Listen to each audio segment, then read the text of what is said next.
أعوذ بالله من الشيطان الرجيم بسم الله الرحمن الرحيم ولا تقولوا لمن يقتل في سبيل الله أموات بل أحياء ولكن لا تشعرون صدق الله مولانا العظيم وصدق رسوله النبي الأمين المتين المبين الكريم ونحن على ذلك لمن الشاهدين والشاکرین والحمد للہ رب العالمین۔ آئیے ایک بار آقا نامدار مدینے کے تاجدار گنبد خضرا میں آرام فرمانے والے آقا جناب محمد رسول اللہ صلی اللہ تعالی علیہ وسلم کی بارگاہ بکس پناہ میں بلند آواز سے مل کر پڑھیں درود پاک۔ اللہم صلی علی سیدنا شفیعنا مولانا محمد بارک وسلم صلو علیہ صلاۃ و سلام علیک یا حبیبی یا سیدی یا رسول اللہ صلی اللہ تعالی علیہ وسلم۔ عزیزان ملت اسلامیہ، آج یوم عاشور ہے اور آج کے دن بہت سارے واقعات رونما ہوئے، جن میں سے شہید اعظم حضرت امام حسین شہید دست کربلا آج ہی کے دن کربلا کے میدان میں شہید ہوئے، اور پوری دنیا سنیت حضرت امام حسین کی یاد مناتے ہوئے نظر آتے ہیں۔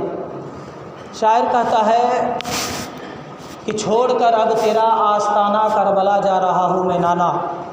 میرے ملت کے نوجوانوں، جس وقت حضرت امام حسین، علی اکبر، علی اصغر اور محمد قاسم پیارے آقا صلی اللہ تعالی علیہ وسلم کے مزار اقدس پہ حاضری دیے ہوں گے، تو اس وقت کا منظر کیا رہا ہوگا، کتنا درد بھرا منظر رہا ہوگا۔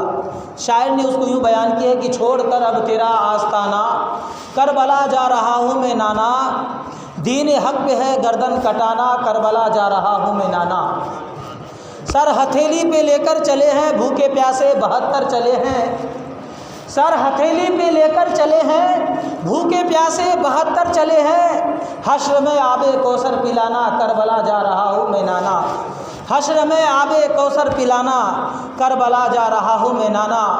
اور امام حسین نانا مصطفیٰ علیہ السلام کی بارگاہ میں کیا عرض کرتے ہیں کہ ایک سجدہ میں ایسا کروں گا جس کو محشر میں پورا کروں گا۔ کہیے سبحان اللہ۔ ایک سجدہ میں ایسا کروں گا جس کو محشر میں پورا کروں گا، سر قیامت کے دن ہے اٹھانا، کربلا جا رہا ہوں میں نانا۔ ساتھ نکلا ہے بھائی بھتیجا، سر پہ باندھے کفن بچہ بچہ، ساتھ نکلا ہے بھائی بھتیجا، سر پہ باندھے کفن بچہ بچہ، کہہ رہا ہے یہ سارا گھرانہ، کربلا جا رہا ہوں میں نانا، کربلا جا رہا ہوں میں نانا۔ عزیزان ملت اسلامیہ، کچھ دیر آپ کے سامنے امام حسین کی شہادت میں آپ کے سامنے بیان کرنے کی کوشش کروں گا، پھر جو نماز کے طریقے ہیں آپ کو بتاؤں گا، پھر نماز ادا کی جائے گی، پھر اس کے بعد جو عاشورے کی دعا ہے وہ دعا پڑھی جائے گی۔ تو آئیے میں سب سے پہلے آپ کو امام حسین کے بارے میں بتاؤں، پیارے آقا صلی اللہ تعالیٰ علیہ وسلم کی بارگاہ میں مختصر میں آپ کو امام حسین کی شہادت بیان کر کے رخصت ہو جاؤں گا۔ پیارے آقا صلی اللہ تعالیٰ علیہ وسلم کی بارگاہ میں حضرت جبریل میں آتے ہیں، آنے کے بعد عرض کرتے ہیں ان اللہ یقرؤ علیک السلام، یا رسول اللہ صلی اللہ تعالیٰ علیہ وسلم، اللہ تبارک و تعالیٰ نے آپ پر سلام بھیجا ہے، اور ساتھ ہی ساتھ یہ پیغام بھیجا ہے کہ یہ دونوں صاحبزادے جو آپ کے گود میں ہیں، یعنی آپ کے اس وقت پیارے آقا صلی اللہ علیہ وسلم کے گود میں حضرت امام حسین اور پیارے آقا صلی اللہ علیہ وسلم کے صاحبزادے حضرت ابراہیم تھے۔ حضرت جبریل میں عرض کرتے یا رسول اللہ صلی اللہ تعالیٰ علیہ وسلم، اللہ تبارک و تعالیٰ کا یہ پیغام ہے کہ ایک کو رکھ لے ایک کو دے دے، یعنی ایک کو دوسرے پر فدیہ کر دے۔ پیارے آقا صلی اللہ تعالیٰ علیہ وسلم جب اس کو سنتے ہیں تو آپ کے چشمان مقدس سے آنسو جاری ہو جاتے ہیں۔ پیارے آقا صلی اللہ تعالیٰ علیہ وسلم ایک نظر حضرت امام حسین کو دیکھتے ہیں، آنکھوں سے آنسو گرنے لگتے ہیں، دوسری نظر بیٹا ابراہیم کو دیکھتے ہیں۔ پیارے آقا صلی اللہ تعالیٰ علیہ وسلم نے فیصلہ کیا اور کہا ہے جبریل، اگر میں امام حسین کو دیتا ہوں تو میں بھی روؤں گا، میری بیٹی فاطمہ بھی روئے گی، لہذا میں اپنی بیٹی فاطمہ کا رونا برداشت نہیں کر سکتا۔ اے جبریل، تو بیٹا ابراہیم کو لے جا، کیونکہ اگر تو ابراہیم کو لے جائے گا تو فقط میں ہی روؤں گا، میری بیٹی فاطمہ نہیں روئے گی۔ میرے ملت کے نوجوانوں کتابوں میں آتا ہے کہ ٹھیک اس فرمان کے 3 دن کے بعد حضرت ابراہیم کا وصال ہو جاتا ہے۔ عزیزان ملت اسلامی، اور آگے دیکھیے پیارے آقا صلی اللہ علیہ وسلم کی گود میں حضرت امام حسین ہے، پیارے آقا صلی اللہ علیہ وسلم کھیل رہے ہیں لے کر کے، پیار کر رہے ہیں۔ حضرت جبریل امی آتے ہیں، جب حضرت جبریل امی آتے ہیں، آنے کے بعد عرض کرتے ہیں یا رسول، کچھ گفتگو کی بات چیت کی اور کچھ ہاتھ میں دیا، چلے گئے۔ پیارے آقا صلی اللہ علیہ وسلم کی آنکھوں سے آنسو جاری ہو گئے۔ اتنے میں حضرت سلمہ رضی اللہ تعالیٰ عنہ گھر میں داخل ہوتی ہیں، کیا دیکھتے ہیں کہ پیارے آقا صلی اللہ علیہ وسلم کی آنکھوں سے آنسو آنسو جاری ہے۔ حضرت ام سلمہ عرض کرتی ہے یا رسول اللہ صلی اللہ تعالیٰ علیہ وسلم آپ کیوں رو رہے ہیں؟ کس چیز نے آپ کو رلایا ہے؟ رونے کا سبب کیا ہے؟ جان ملت اسلامیہ پیارے آقا صلی اللہ علیہ وسلم ارشاد فرماتے ہیں اے ام سلمہ ابھی میرے پاس تھوڑی دیر پہلے جبریل امی آئے تھے اور آنے کے بعد انہوں نے مجھے بتایا ہے کہ آپ کے بعد یہ آپ کا لاڈلا، آپ کے بعد یہ آپ کا پیارا حسین جس کو آپ گود میں لے کر کھیل رہے ہیں، جس سے آپ پیار کر رہے ہیں، جس کے پیشانی کو چوم رہے ہیں، ان کو سرزمین عراق کربلا میں شہید کر دیا جائے گا۔ اللہ اکبر میرے ملت کے نوجوانوں، امام حسین کو پیارے آقا صلی اللہ علیہ وسلم شہادت کا تصور لے کر پال رہے ہیں۔ امام حسین کو پیارے آقا صلی اللہ علیہ وسلم کربلا کا منظر سامنے رکھ کر پیشانی کو چوم رہے ہیں، کبھی آپ کے گلے کو چوم رہے ہیں، اور پیارے آقا صلی اللہ علیہ وسلم کو معلوم ہے کہ ایک ایسا بھی دن آئے گا کہ یزیدی اس گلے پر خنجر چلا دیں گے، تلوار چلا دیں گے۔ میرے ملت کے نوجوانوں، جب بھی ظلم زبر کی بات ہوگی، جب بھی ظلم و زیادتی کی بات ہوگی، انسان تاریخ کربلا کو نہیں بھلا سکتا، انسان تاریخ کربلا کو نہیں بھول سکتا۔ میرے ملت کے نوجوانوں، پیارے آقا صلی اللہ تعالیٰ علیہ وسلم ام سلمہ سے عرض کرتی ہے اے ام سلمہ یہ پیارے حضرت جبریل امی نے مجھے کربلا کی مٹی بھی لا کر دی ہے، یہ کربلا کی مٹی، اس مٹی کو رکھ لے۔ میرے ملت کے نوجوانوں، حضرت ام سلمہ لیتی ہے، اس مٹی کو لینے کے بعد گھر میں حفاظت سے رکھ دیتی ہے۔ پھر پیارے آقا صلی اللہ تعالیٰ علیہ وسلم ارشاد فرماتے ہیں کہ اے ام سلمہ اس مٹی کی حفاظت کرنا اور اس مٹی کو دیکھتے رہنا، جب یہ مٹی خون میں بدل جائے، جب یہ مٹی خون آلود ہو جائے تو سمجھ جانا کہ میرا لاڈلا حسین کو شہید ہو گیا ہے، میرا لاڈلا حسین شہید ہو گیا ہے۔ میرے ملت کے نوجوانوں، حضرت ام سلمہ اس مٹی کو دیکھتی رہتی ہے، وقت گزرتا گیا، یہاں تک کہ سن 60 ہجری آ گیا، کسی کو کچھ خبر نہ تھی۔ حضرت ام سلمہ خواب میں کیا دیکھتی ہے کہ پیارے آقا صلی اللہ علیہ وسلم کا چہرہ جو تو گرد و غبار سے بھرا ہوا ہے، آپ کے سر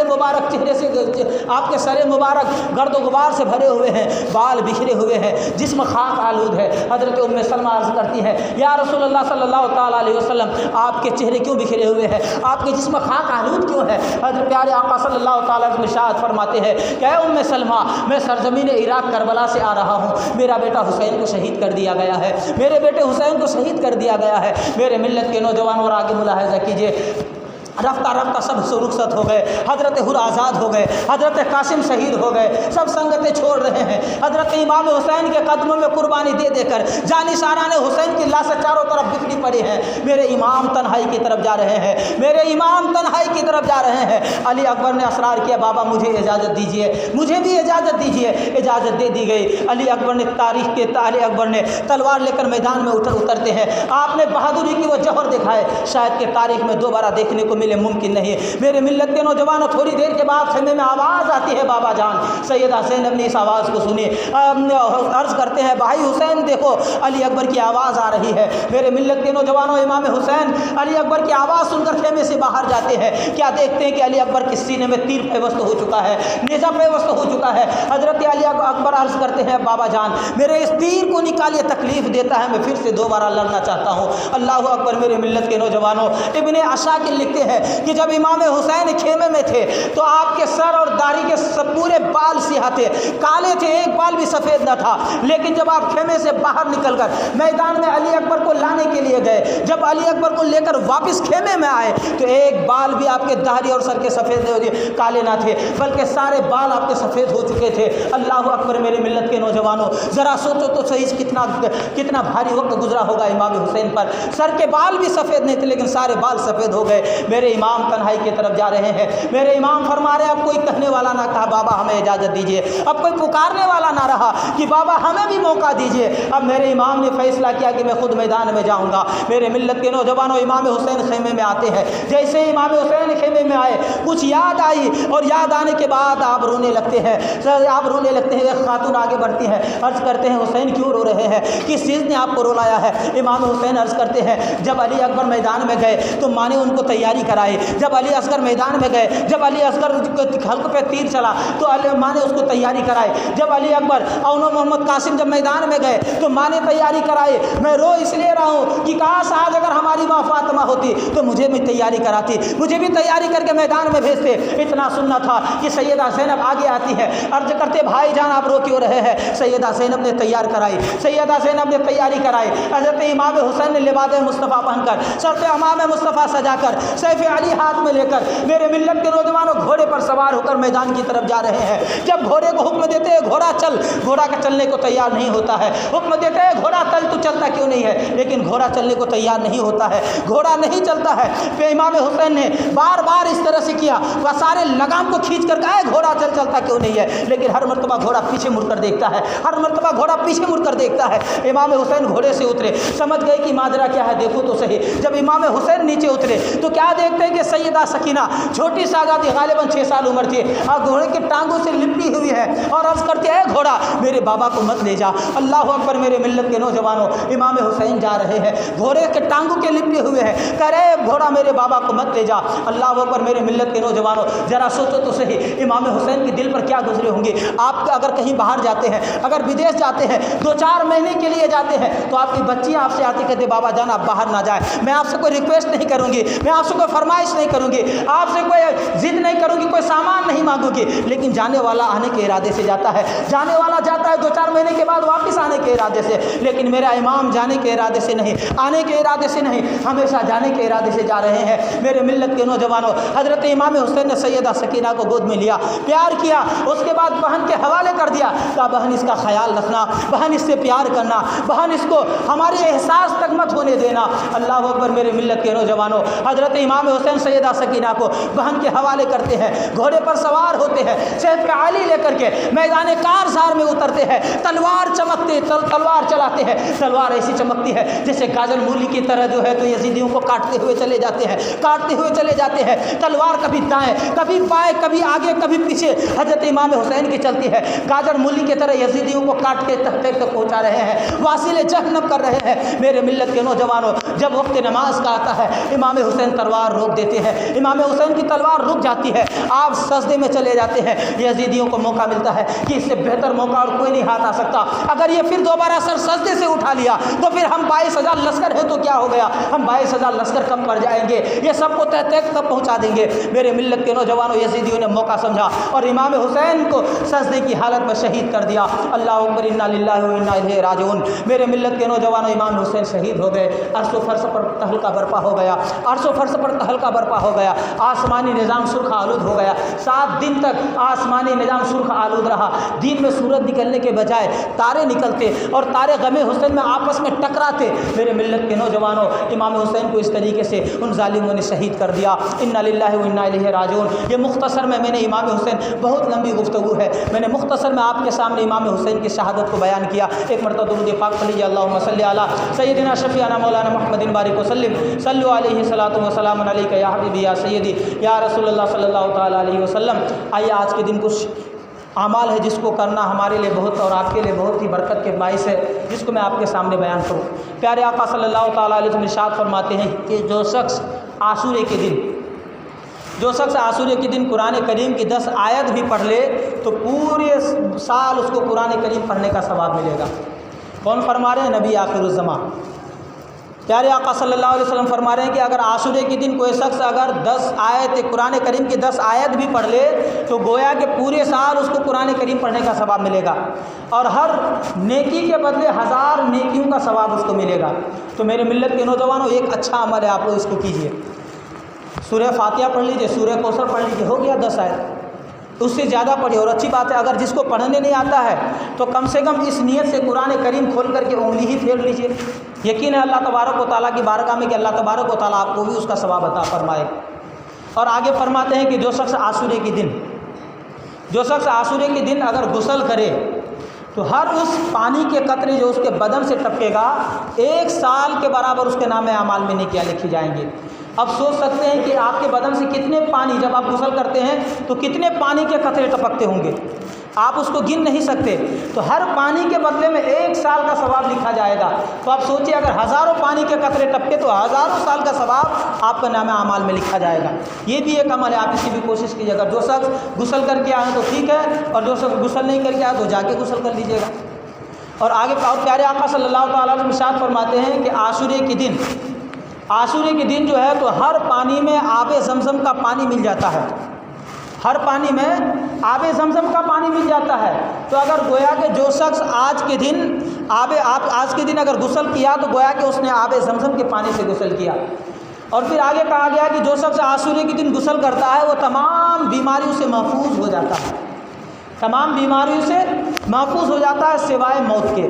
تو اسی لیے جو یہ بھی ایک اچھا عمل ہے، اس کی بھی آپ لوگ کوشش کیجیے۔ آگے پیارے آقا صلی اللہ تعالیٰ علیہ وسلم ارشاد فرماتے ہیں کہ جو شخص عاشورے کے دن کسی عالم دین کی زیارت کی گویا کہ اس نے نبی کی زیارت کی۔ کہیے سبحان اللہ۔ دیکھیے کتنا مقام ہے عالموں کا کہ آج کے دن اگر عاشورے کے دن کسی نے عالموں کے چہرے کی زیارت کی تو گویا کہ اس نے نبی کی زیارت کی۔ اور یہ کون فرما رہے ہیں؟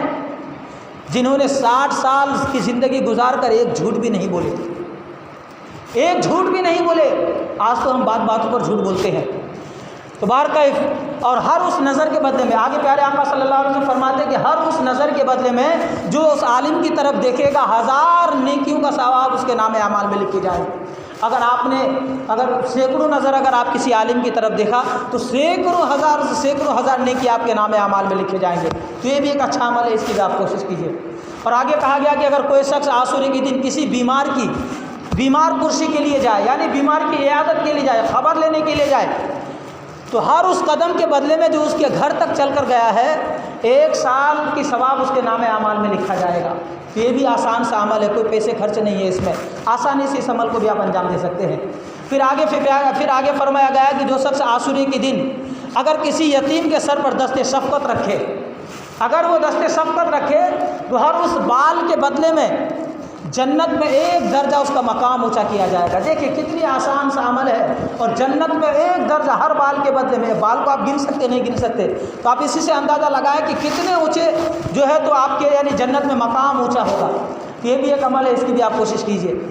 اور اس کے بعد جو ہے تو پیارے اور آگے فرمایا گیا جو شخص عاشورے کے دن 2 دشمنوں کے درمیان صلح کرائے، یعنی دو شخصوں کے درمیان اگر دشمنی ہو گئی، چاہے باپ بیٹا ہو، بھائی ہو، رشتہ دار ہو، کوئی بھی ہو، اگر دشمنی ہو گئی ہو، اگر کوئی شخص اس کے درمیان صلح کرا دے گا تو کل قیامت کے دن اللہ تبارک و تعالیٰ اس کے اور قرض خواہوں کے درمیان صلح کرائے گا اور ایسے شخصوں کے لیے جنت واجب کر دے گا۔ تو میرے ملت کے نوجوانوں، اگر کوئی ایسا شخص آپ کے رشتہ دار میں ہے یا آپ کے گھروں میں ہے تو آج عاشورے کے صدقے میں آپ اتحاد پیدا کر لیں، یقیناً جنت کے حقدار ہو جائیں گے۔ اور آگے فرمایا کہ جو شخص پیارے آقا صلی اللہ علیہ وسلم ارشاد فرماتے جو شخص عاشورے کے دن اپنے دسترخوان کو وسیع و عریض کرے، یتیم غریب مسکینوں کو کھلائے، تو اللہ تبارک و تعالیٰ سال بھر اس کی روزی میں تنگی نہیں کرتا ہے، اس کی رزقوں کو کشادہ کر دیتا ہے۔ تو یہ بھی ایک اچھا عمل ہے، آپ اپنے اولادوں کے لیے، اپنے گھر والوں کے لیے دسترخوان آج طرح کی سجائے، بہت یعنی اور دن اگر آپ 2-3 آئٹم اگر کھانے کا استعمال کرتے تو آج اور بڑھا دیجئے، 5 6 7 8 10 آئٹم کر لیجئے آپ کھانے میں۔ تو یقیناً اس کے وجہ سے کیا ہوگا کہ سال بھر جو ہے آپ کے رزق میں تنگی نہیں ہوگی بلکہ کشادگی ہوگی۔ تو یہ بھی ایک عمل ہے، آپ اس کو کرنے کی کوشش کیجئے۔ یقیناً اس میں کوئی خرچ نہیں ہے، کوئی پیسے نہیں ہے، بڑی آسانی سے آپ کر سکتے ہیں۔ اور آج کی نماز ہمیں ادا کرنے کے طریقے سے آپ وہ بھی ملاحظہ کیجئے۔ آج 4 رکعت نماز ابھی ہمیں پڑھنا ہے، اور ہر کسی کو الگ الگ اپنے حساب سے پڑھنا ہے۔ اور نماز عاشورے کی نیت سے کرنی ہے، نویت و نصلی علی اللہ تعالیٰ رکعت صلاۃ النفل عاشورہ متوجہ الی جہت الکعبۃ الشریفۃ اللہ اکبر۔ اگر آپ اس طرح سے نہیں کر سکتے تو صرف یہ کہیے گا اپنی زبان میں، سادے زبان میں آپ بھی بول دیجیے گا کہ اللہ پاک عاشورے کی نماز جو آج پڑھی جاتی ہے میں اس کی نیت کرتا ہوں، منہ میرا کعبہ شریف کی طرف، اللہ اکبر۔ اللہ تبارک و تعالیٰ آپ کی نیتوں سے واقف ہے کہ آپ کس مقصد کے تحت خدا کے گھروں میں آ جائے ہیں، یقیناً آپ کی نمازیں قبول ہوں گی۔ اور ہر رکعت میں سورہ فاتحہ کے بعد 15 مرتبہ سورہ اخلاص پڑھنا ہے، یعنی ہر رکعت میں پہلی رکعت میں سورہ فاتحہ پڑھ لیے، پھر 15 مرتبہ سورہ اخلاص یعنی قل هو اللہ احد پڑھے، بہت آسان ہے۔ پھر دوسری رکعت کے لیے اٹھ کے سورہ فاتحہ، پھر 15 مرتبہ قل هو اللہ احد، پھر تیسری رکعت میں، پھر چوتھی رکعت میں، اسی طریقے سے ہر رکعت میں سورہ فاتحہ کے بعد 15 مرتبہ قل هو اللہ احد پڑھیں گے۔ اور اس کے علاوہ بھی بہت ساری نمازیں آج کے دن اور بھی پڑھ سکتے ہیں آپ۔ ایک نماز ایسی بھی ہے، کہا گیا کہ 4 رکعت، ہاں تو اس 4 رکعت نماز ادا کرنے کے بعد اس کا ثواب حسین کریمین کو بھیجنا ہے، یعنی حضرت امام حسن اور حسین کو بھیجنا ہے کہ اللہ پاک 2 رکعت نفل نماز جو میں نے پڑھی اس کا ثواب حضرت امام حسن اور امام حسین کو ہے۔ حضرت علامہ شبلی رحمۃ اللہ علیہ فرماتے ہیں کہ میں ہر سال اس نماز کو پڑھتا تھا، ایک مرتبہ حضرت امام حسن اور حسین میرے خواب میں آئے اور آنے کے بعد مجھے فرمایا کہ تم نے یہ نماز ادا کی ہے، کل قیامت کے دن تمہاری شفاعت میں کروں گا۔ تو آگے حضرت امام حسن حسین فرماتے ہیں کہ یہ نماز اگر کوئی بھی شخص عاشورے کے دن پڑھے گا تو اس شخص کی بھی جو تو شفاعت کروں گا۔ تو اسی لیے عاشورے کے دن نماز پڑھی جاتی ہے۔ اور دوسری اس لیے 4 رکعت پھر آپ کو جب موقع ملے یہ 4 رکعت پڑھ کے بیٹھے رہیں گے آپ. یہ 4 رکعت پڑھ لیں گے تو بیٹھے رہیں گے. بیٹھے رہنے کے بعد پھر جو عاشورہ کی دعا ہے وہ دعا پڑھی جائیں گی. تو آپ کو میں بتا دوں کہ اس کے علاوہ اور بھی نمازیں ہیں. 4 رکعت نماز اور اس کے علاوہ جو تو بہت ساری نمازیں ہیں جس کو آپ پڑھ سکتے ہیں. 4 رکعت نماز اس طرح سے بھی پڑھ سکتے ہیں کہ ہر رکعت میں سورہ فاتحہ کے بعد 50 مرتبہ سورہ اخلاص پڑھیں گے. اس کے فضائل یہ ہے کہ 50 سال کے گناہ آپ کے معاف ہو جائیں گے. پھر ایک 4 رکعت نماز ایسی بھی ہے کہ آپ 4 رکعت نماز پڑھ سکتے ہیں. ہر رکعت میں سورہ فاتحہ کے بعد 11 مرتبہ سورہ اخلاص پڑھ سکتے ہیں. تو ویسے بہت ساری نمازیں ہیں لیکن جو خاص نماز ابھی آپ کو پڑھنی ہے وہ 4 رکعت پڑھنی ہے. امام حسن حسین کو اس کا ثواب پہنچانا ہے. ہر رکعت میں سورہ فاتحہ کے بعد 15 مرتبہ سورہ اخلاص. تو آپ لوگ سب درست کر کے نماز ادا کریں. جی ایک منٹ, ایک ہی سلام سے پڑھنا ہے. جی 4 رکعت نماز ایک ہی سلام سے پڑھنا. جیسے اور دن ظہر کی سنت 4 رکعت پڑھتے ہیں نا ایک ہی سلام سے, اسی طریقے سے جو تو ایک ہی سلام سے پڑھیں گے. ٹھیک ہے, آپ لوگ لائن درست کر لیجئے, اس کے بعد پڑھ کر کے بیٹھے رہیں گے.